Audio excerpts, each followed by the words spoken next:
आप सभी लोग का हार्दिक स्वागत है चैनल एमएलटी न्यूज़ में। जो भी साथी नए हैं प्लीज़ चैनल को सब्सक्राइब जरूर कीजिएगा, लाइक कीजिए, बेल आइकन को दबाना बिल्कुल भी ना भूलें। बिहार तकनीकी सेवा आयोग के द्वारा जो लैब टेक्नीशियन की वैकेंसी जारी की गई है उस संबंध में जो है आपको इन्फॉर्मेशन हमें देना था। और स्पेशली जो BVOC MLT के स्टूडेंट्स हैं जिन्होंने BVOC MLT किया हुआ है उनके लिए, हालांकि अभी मैं लाइव भी हुआ था परंतु अनफॉर्चुनेटली वो जो वीडियो था वो डिलीट हो गया था। इस वजह से जो है मैं दोबारा से आप लोग के लिए वीडियो बना रहा हूँ। आप सब लोगों को पता ही है, सारी डिटेल्स पता है कि www.btc.bihar.gov.in पर दिनांक 4/3 से 1/4 तक ऑनलाइन आवेदन आमंत्रित किए जाते हैं। अब सबसे बड़ा जो प्रश्न आ रहा है कि इस लैब टेक्नीशियन की वैकेंसी पर जो है क्या BVOC के कैंडिडेट जिन्होंने पास आउट किया है, BVOC MLT किया हुआ है, वो अप्लाई कर सकते हैं या नहीं कर सकते हैं। तो आप सब लोगों को पता ही है कि ग्रेड पे जो है 2800 का और है, और वैकेंसी भी जो है अच्छी खासी संख्या में है, जो कि लगभग 2969 करीब दी गई है। उसके बाद 766 करके भी वैकेंसीज़ हैं, और जो एज दी गई है वो अनारक्षित जनरल के लिए 37 है, फीमेल्स के लिए 40 है, और अन्य पिछड़ा वर्ग या पिछड़ा वर्ग अत्यंत पिछड़ा वर्ग के लिए 40 साल है, अनुसूचित जाति अनुसूचित जनजाति के लिए 42 साल है। तो अभी इस पर भी फोकस करते हैं, आपको बताते हैं डिटेल में।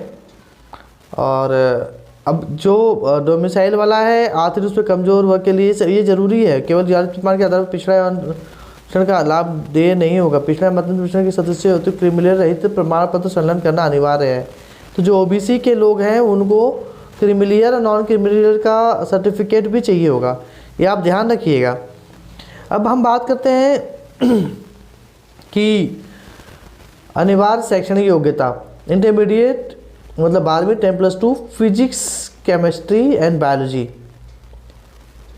अब अंग्रेजी के साथ में उत्तीर्ण हो। अब आप देखिएगा 3 चीज़ें हैं, 4 चीज़ें हैं यहाँ पे। यहाँ पे मैथ्स को भी हटा दिया गया है। एक होता है PCB, एक होता है PCM, ठीक है। तो यहाँ क्या किया है, इस PCB को तो कट कर दिया इन्होंने, PCM को सॉरी, फिजिक्स केमिस्ट्री मैथ्स को कट कर दिया है। अब PCB ही चाहिए, फिजिक्स केमिस्ट्री बायोलॉजी है, उसके साथ में क्या चाहिए, अंग्रेजी, इंग्लिश में किया होना चाहिए। तो पहली जो क्वालिफिकेशन है, जो एलिजिबिलिटी है, अनिवार्य योग्यता, जो BVOC MLT के स्टूडेंट हैं, BVOC MLT के स्टूडेंट्स हैं, उनका PCB होना चाहिए, PCB+E, अर्थात physics chemistry biology and English, ये मैंडेटरी है, इसके बिना नहीं हो सकता है। अब बहुत सारे स्टूडेंट्स अब बात आती है कि जिनके पास ये PCB है, मतलब जो BVOC MLT के स्टूडेंट्स हैं उनके पास PCB है, तो क्या वो अप्लाई कर सकते हैं। तो अब दूसरी कंडीशन है, दूसरी कंडीशन क्या है कि bachelor of medical laboratory technology course में उत्तीर्णता तथा तत्संबद्ध प्रमाण पत्र रहना आवश्यक है। तो BVOC MLT इसमें अप्लाई कर सकते हैं, क्योंकि वहाँ बैचलर मांगा गया है। तो बैचलर डिग्री मांगी गई है, तो इसका मतलब होता है BVOC MLT is a bachelor, B for bachelor in vocational medical lab technology, तो बैचलर डिग्री है तो अप्लाई कर सकते हैं। परंतु जो सबसे महत्वपूर्ण बात है कि BVOC MLT की जो कैंडिडेट हैं, जो स्टूडेंट्स हैं, उन्होंने मैक्सिमम लोगों ने जो है वो आर्ट्स से 12वीं किया होता है, 12वीं आर्ट्स से किया होता है। अब आर्ट्स वालों के लिए तो चिंता का विषय है, तो क्लियर कट है, BVOC MLT का जो है 2 ही गाइडलाइन है, एक PCB होना चाहिए प्लस इंग्लिश, दूसरा BVOC MLT का कैंडिडेट इसमें अप्लाई कर सकता है। तो ये इन्फॉर्मेशन आप तक पहुंच गई।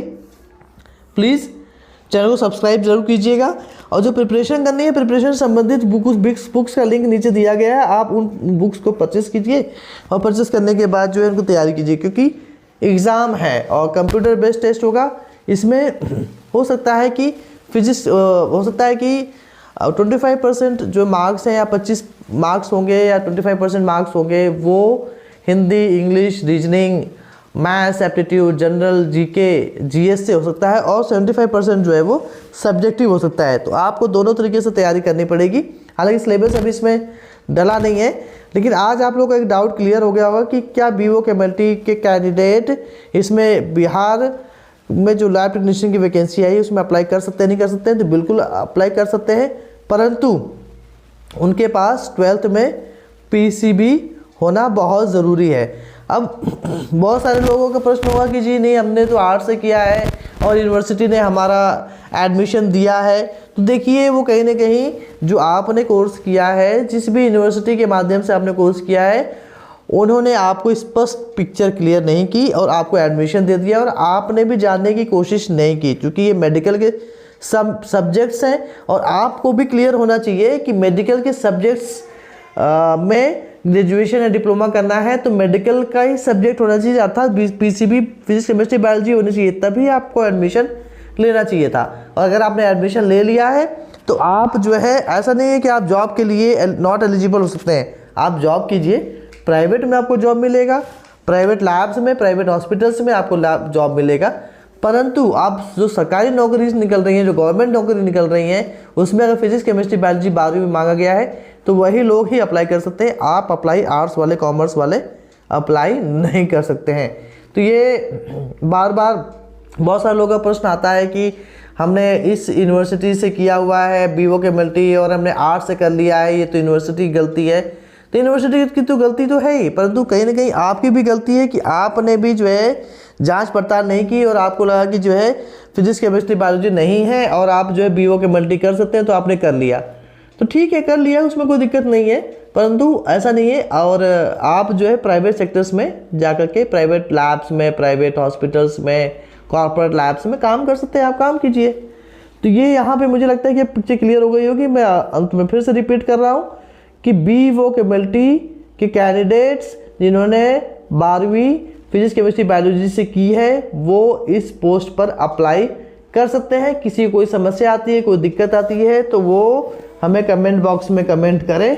साथ ही मैंने ये भी कहा है कि जो भी बीओ केमिस्ट्री के स्टूडेंट्स हैं, फिजिक्स केमिस्ट्री बायोलॉजी वाले, वो लोग ज़रूर एक ग्रुप बना लें, व्हाट्सएप ग्रुप बना लें और बना करके जो है हमें उसमें शामिल करें, ताकि कि उनकी समस्याओं का निराकरण किया जा सके। क्योंकि आगे चल के जो अगर पैरामेडिकल काउंसिल बनेगी तो उसमें रजिस्ट्रेशन का भी इशू आएगा, उसमें भी दिक्कतें आएंगी कि जिनका रजिस्ट्रेशन नहीं है फिर वो प्राइवेट जॉब भी नहीं कर पाएंगे। तो उस स्थिति में ना आप आए, इससे पहले ही आप अपनी व्यवस्था कर सके। तो उम्मीद है कि मेरे द्वारा जो इन्फॉर्मेशन दी गई है आपको सही मिली होगी, सटीक मिली होगी, आप उसका लाभ ले पाएंगे। अगर आपको कोई भी कुछ बात समझ में नहीं आती है तो प्लीज़ चैनल को सब्सक्राइब ज़रूर कीजिए। धन्यवाद।